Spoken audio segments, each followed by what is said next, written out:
Hi!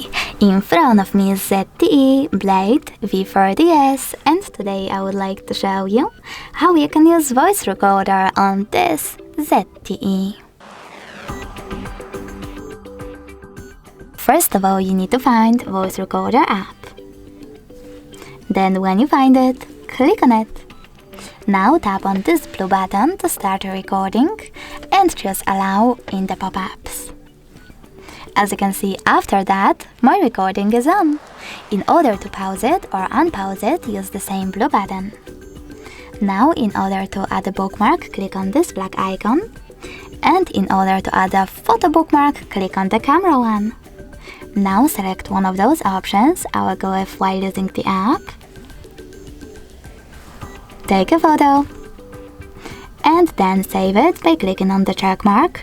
Repeat it by clicking on this icon at the bottom left corner. Or discard it by clicking on this right one. I will go with the check mark though. Now, in order to end and save your voice recording, click on Done.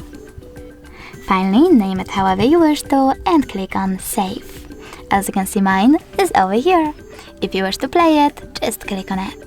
If you wish to get rid of it though, you need to go back, hold it, then select Delete over here, and confirm your choice in this pop-up. Thanks so much for watching. If you enjoyed this video, leave a like, comment, and subscribe. Bye!